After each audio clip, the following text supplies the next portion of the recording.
তারেক রহমান বিপদের মুখে পড়ে এই অপরাধে সেনাবাহিনীর অভিযানে অসংখ্য বিএনপি নেতাকর্মী আহত, অন্যদিকে জামাতের কপালকুলে।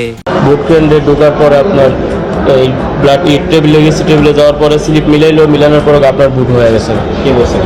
বলতেছি যারা ভোট করতে লিস্ট করতেছে আমাদের যেন একটা ফ্রি, ফেয়ার এবং ক্রেডিবল ইলেকশন হয়, এই জন্য আমি সবার কাছে যাবো এবং আল্লাহ দিলে একটা ফ্রি, ফেয়ার এবং ক্রেডিবল ইলেকশন হবে। স্যার এবারও কিন্তু স্যার উত্তরাতে আমরা দেখেছি যে ভোট একজনের ভোট আরেকজন দিয়ে দিচ্ছে। কোথায়? উত্তরাতে স্যার, বাংলাদেশ প্রতিদিনে। এবার স্যার আজকে বাংলাদেশ মানুষ আজকে তাদের অধিকার প্রয়োগ করবেন এবং একটি গণতান্ত্রিক বাংলাদেশের সূচনা করবেন। ভয়ভীতিটা চলছে।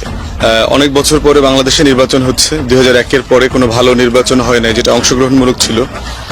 তো দেশে কিন্তু আপনার ভোট দেবার যে কালচার। দর্শক, এইমাত্র পাওয়া তাজা খবর। দর্শক, ভোট কেন্দ্রে গিয়ে ভোট দিতে গিয়ে দেখে একজনের ভোট আগেই দেওয়া হয়ে গেছে, এরকম অভিযোগ করছেন অনেকেই। দর্শক, এই ভিডিওতে দেখাবো কিভাবে আগের দিন রাতে ভোট চুরি করেছে, ভোট কেন্দ্রে কিভাবে ভোট চুরি হচ্ছে, বিস্তারিত দেখতে পারবেন এই একটি ভিডিওতে। তাই 1 সেকেন্ডও না টেনে পুরো ভিডিওটি দেখবেন। চ্যানেলে নতুন হলে সাবস্ক্রাইব করে রাখবেন পরবর্তী আপডেট পাওয়ার জন্য। ভিডিওতে একটি লাইক করে দেখতে থাকুন সম্পূর্ণ ভিডিওটি। এবং তিনি এখন কেন্দ্রে প্রবেশ করবেন, তিনি তার ভোট দিবেন, সেটি আমরা জানতে পারছি। আপনারা ছবিতে দেখতে পাচ্ছেন যে এখানে আইনশৃঙ্খলা বাহিনীর উপস্থিতি দেখা যাচ্ছে এবং একই সাথে তারেক রহমান, আপনারা জানেন, গুলশান ঢাকা 17 আসনে এবারে নির্বাচনে প্রতিদ্বন্দ্বিতা করছেন এবং তিনি এবার ভোট দিবেন গুলশানে। এবং আমি দেখতে পাচ্ছি তিনি তার পরিবারের সদস্য অর্থাৎ তার স্ত্রী ডাক্তার জুবাইদা রহমান এবং তার মেয়ে জাইমা রহমান, তাদেরকে নিয়েই তিনি এই মুহূর্তে ভোট কেন্দ্রে প্রবেশ করছেন। আমরা দেখতে পাচ্ছি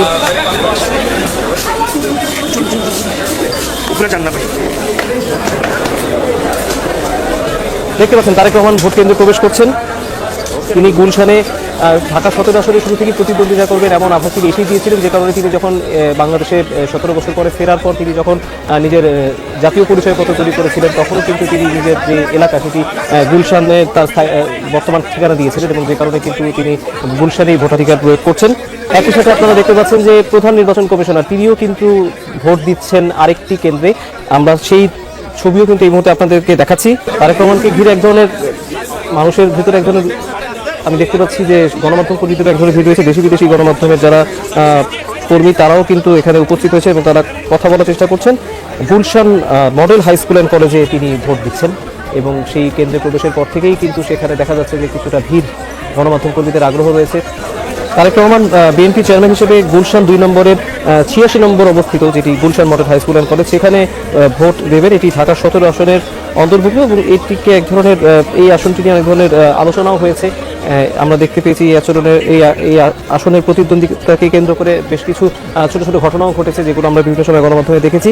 এবং তারেক রহমান কিন্তু শুধুমাত্র যে ঢাকা 17 আসন থেকে প্রতিদ্বন্দ্বিতা করছেন জিনিসটি তেমন না, এটি তার বর্তমান ঠিকানার কারণে তিনি এখানে ভোট দিচ্ছেন। কিন্তু একই সাথে কিন্তু তার পৈতৃক নিবাসী বগুড়া 6 আসন, সেখান থেকেও তিনি ধানের শীষের প্রতীকে কিন্তু প্রতিদ্বন্দ্বিতা করছেন এবং সেই ধারাবাহিকতায় আজকে তিনি সকালেই ভোট দেবেন। প্রার্থীরা যেভাবে বিভিন্ন সময় ভোট দিচ্ছে সেটি গণমাধ্যম কর্মীরা যেহেতু আগে থেকেই জেনেছিলেন, সেই হিসাবে কিন্তু আমরা দেখতে পাচ্ছি যে গণমাধ্যম কর্মীদের বেশ ভিড় লক্ষ্য করা যাচ্ছে। তিনি ভোট দেবেন, আমরা সেই দৃশ্য আপনাদেরকে সরাসরি জানাবো। এবং আপনারা জানেন যে এর আগে আমরা দেখেছি জামাতের আমির, তিনিও ভোট দিয়েছিলেন। এখন তারেক রহমান ভোট দিচ্ছেন।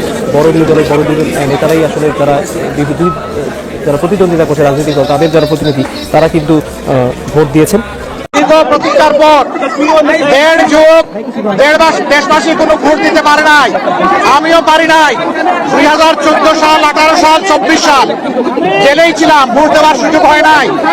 এই তিনটা ভোট হারানোর পরে আজকে আলহামদুলিল্লাহ আল্লাহ তাআলা আমাদেরকে ভোট দেওয়ার সুযোগ দিয়েছেন। আমি মহান রব্বুল আলামিনের শুকরিয়া আদায় করি।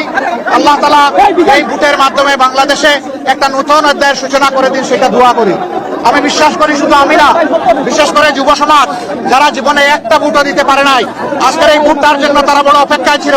এই ভোটটা শান্তিপূর্ণ হোক, সুস্থ হোক, সন্ত্রাস মুক্ত হোক, দখল মুক্ত হোক এবং সবার কাছে গ্রহণযোগ্য হোক, এটা আমরা দোয়া করি। এই ভোটের মাধ্যমে আগামীতে এমন সরকার গঠিত হোক, যেই সরকার কোনো ব্যক্তি, পরিবার, দলের হবে না, বরঞ্চ যে সরকার হবে 18 কোটি মানুষের, জনগণের সরকার। আমরা সেই সরকার গঠনের ব্যাপারে আশাবাদী, জন্য দোয়া করবেন। আজকে এই ভোট দিয়ে আমরা এখান থেকে শুরু করলাম, পরবর্তী পর্যায়ে অন্যান্য কেন্দ্রেও যাব, একটু দেখবো। আমি আপনাদের সকলের সহযোগিতা চাই। দেশ আমাদের সকলের, এই দেশটা গড়তে হবে সকলে মিলে, হাতে হাত মিলিয়ে। মিডিয়া একটা গুরুত্বপূর্ণ ভূমিকায় থাকে, এটা জানেন যে মিডিয়া সমাজের চতুর্থ স্তম্ভ। এই চতুর্থ স্তম্ভকে আমরা দেশ গড়ার কাজে আমাদের পাশে চাই। আপনারা আশা করি আমাদের জন্য দোয়া করবেন। আপনাদের ভালোবাসার আমরা অত্যন্ত আকাঙ্ক্ষী, আমরা আকাঙ্ক্ষা করি আপনাদের ভালোবাসা পাবো এবং আগামী দিনগুলোতে ইনশাআল্লাহ আমরা দেশ গড়ার কাজে হাতে হাত মিলিয়ে, কাঁধে কাঁধ মিলিয়ে এর সাথেই আমরা চলবো ইনশাআল্লাহ। মানে আমি কোনো ধরনের সংখ্যা কি আছে ভোটে এখন পর্যন্ত কি আমি কেবল আসলাম, এ কেন্দ্রে এসে ভোটটা দিলাম, এখন বাকি কেন্দ্রগুলো দেখবো, সারা দেশের খবর নেব।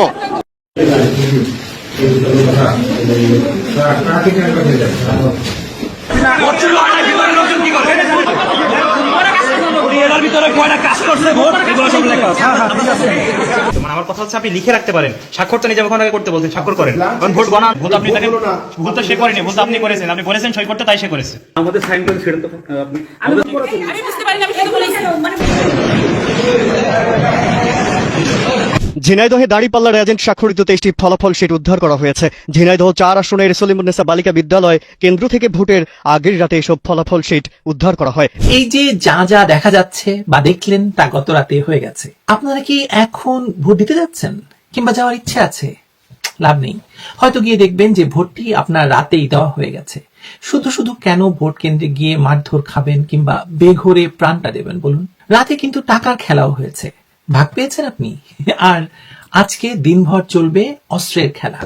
অতএব প্রাণটা নিয়ে ঘরে থাকুন, কি আর করবেন।